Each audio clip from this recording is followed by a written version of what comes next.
మీరు ఒకటి చెప్పండి, అంటే మీరు ఆంధ్ర సెటిలర్స్ అనేటువంటి వర్డ్ అంటే హైదరాబాద్కి సంబంధించి, హైదరాబాద్ శివార్లకు సంబంధించి ఎప్పుడు వచ్చినా కూడా ఆంధ్ర సెటిలర్స్ అనగానే ఒక సామాజిక వర్గం గురించే ఎక్కువ అనుకుంటారు. అంటే ఆంధ్రాలో కూడా అనేక సామాజిక వర్గాల నుంచి ఇక్కడికి వచ్చారు, ఉద్యోగరీత్యా, ఉపాధి రీత్యా.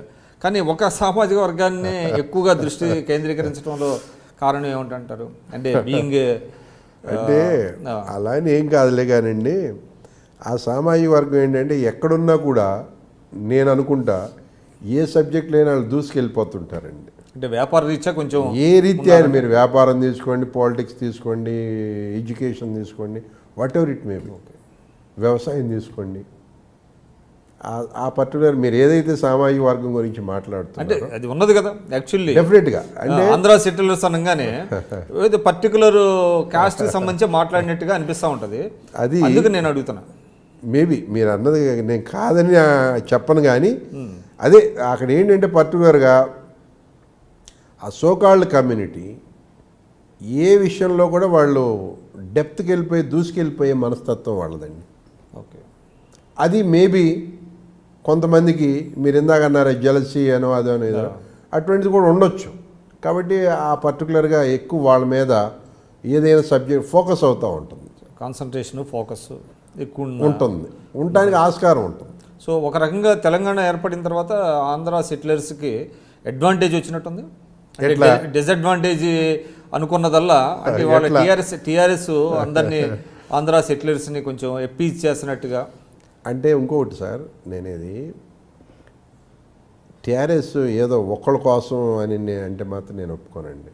ఓకే, ఇవాళ టీఆర్ఎస్ దృష్టి, కేసీఆర్ గారి దృష్టి అంతా కష్టపడి సాధించాం తెలంగాణ, అందరికీ ఇష్టమైన పద్ధతిలో దాన్ని డెవలప్ చేయాలి, అందరూ మెచ్చుకునే రీతిలో డెవలప్ చేయాలి. నేను కేసీఆర్ గారి దగ్గర చూశానండి, ఆయన ఎప్పుడు కూడా ఎక్కడికి వచ్చిన ఆయన ఆలోచన అంతా డెవలప్మెంట్, ఎట్లా డెవలప్మెంట్, తెలంగాణ. ఆయన మైండ్ ఖాళీగా ఉండదండి, నేను చెప్తున్నాను కదా.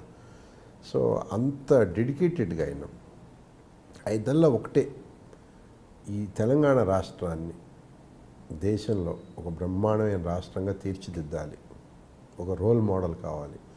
నిజంగా కూడా చెప్తున్నానండి, ఇవాళ అదే స్థాయిలో స్టెప్స్ పడిని వాటి మీద కొంతవరకు రిజల్ట్స్ వచ్చినాయండి.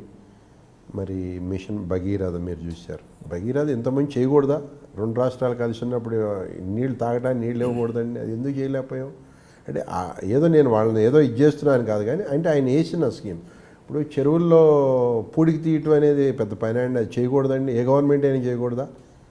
ఏది మిషన్ కాకతీయ తీసుకుంటే ఇట్లా నేనేది అంటే గతంలో చేశారనుకోండి, కాకపోతే ఫోకస్డ్గా చేయటం అనేది ఆ స్థాయిలో చేయాల.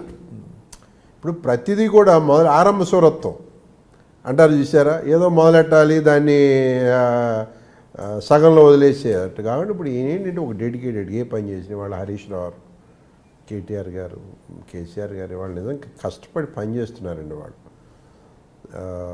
మరి అటువంటి నాయకులు వాళ్ళు ఉంటాం. మీకు ఇంకో విషయం కూడా, మన రాష్ట్రం వాళ్ళ హైదరాబాదు, తెలంగాణ చాలా రాష్ట్రాలకు రోల్ మోడల్ అయింది సార్. మీకు వాళ్ళ మీరు అబ్జర్వ్ చేస్తే కానీ